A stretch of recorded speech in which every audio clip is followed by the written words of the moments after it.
নমস্কার, আশা করি ভালো আছেন সবাই। গৃহবধূর আরও একটি নতুন ব্লগে আপনাদের স্বাগত। একঘেয়েমি রোজ রোজ ভাত তরকারি ভালো লাগছে না?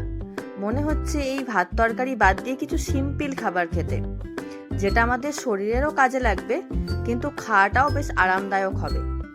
তো চলুন তাহলে আজকে আপনাদের গৃহবধূর সিম্পল খাবারের রেসিপিটা শেয়ার করি। চলুন তাহলে ভিডিওটা শুরু করা যাক। আমি আপনাদের দেখাবো মসুর ডালের রেসিপি।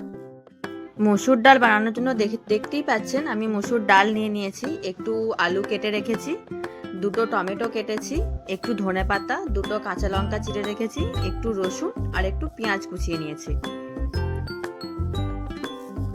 আপনারা এইভাবে একদিন মসুর ডাল বাড়িতে ট্রাই করে দেখবেন। ভাত বা মুড়ি যে কোনো কিছুর সাথেই খেতে তো অসাধারণই লাগবে। তো চলুন আমার রেসিপিটা দেখুন পরপর স্টেপ বাই স্টেপ। তো প্রথমেই দেখতে পাচ্ছেন আমি একটা প্রেসার কুকার নিয়ে নিয়েছি। প্রেসার কুকারের মধ্যে আমি ডালটা দিয়ে দিলাম। এবার যে আলুটা কেটে রেখেছিলাম আলুটা দিয়ে দিলাম, আর গোটা যে টমেটোটা কেটে রেখেছিলাম আর দুটো কাঁচা লঙ্কা দিয়ে দিলাম। এবার এর মধ্যে আমি জল দিয়ে দিচ্ছি।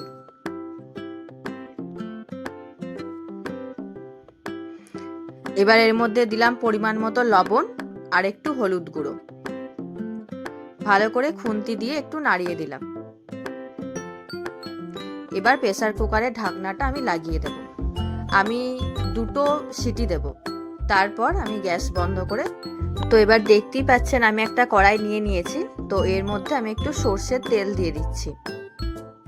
এরপর তেলটা গরম হয়ে এলে আমি যে পেঁয়াজটা কেটে রেখেছিলাম প্রথমে দিয়ে দিলাম। এর মধ্যে একটু জিরে, গোটা জিরে দিলাম।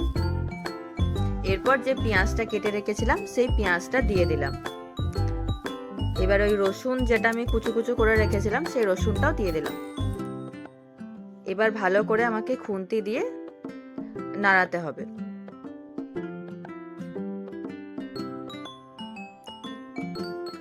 আমার ইউটিউব পরিবারের একজন সদস্য আমাকে কমেন্ট করেছিলেন যে মুড়ি খাওয়ার জন্য একটা রেসিপি দেখান। তো আমি তাকে উদ্দেশ্য করে এটাই বলতে চাই যে আপনি এই রেসিপিটা ট্রাই করতে পারেন। এটা দিয়ে মুড়ি খেতেও খুবই ভালো লাগে। দেখতেই পাচ্ছেন আমার ডালটা সেদ্ধ হয়ে গেছে। এবার আমি কড়াইয়ে যে পেঁয়াজটা ভাজছিলাম ওর মধ্যে আমি ডালটা দিয়ে দিলাম।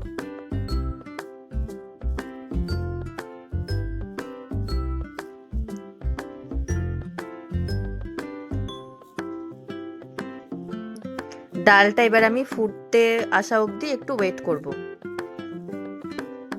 ফুটে এলে আমি তখন এটাকে নামিয়ে নেব।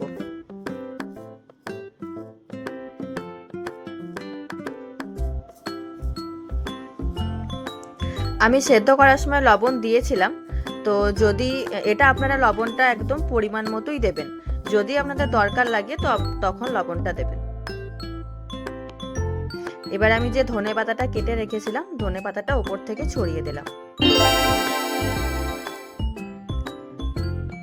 তো আপনাদের রেসিপিটা কেমন লাগলো অবশ্যই আমাকে কমেন্ট করে জানাবেন।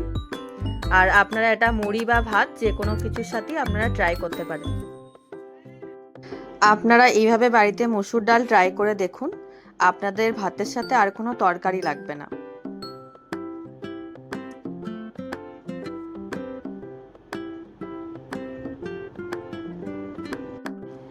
চলুন তাহলে দেখা হবে আবার নতুন একটা রেসিপি নিয়ে। আজকের মতো টাটা। আর হ্যাঁ, আপনারা যারা এখনো অবধি চ্যানেলটাকে সাবস্ক্রাইব করে রাখেননি আপনারা অবশ্যই চ্যানেলটাকে সাবস্ক্রাইব করে রাখুন।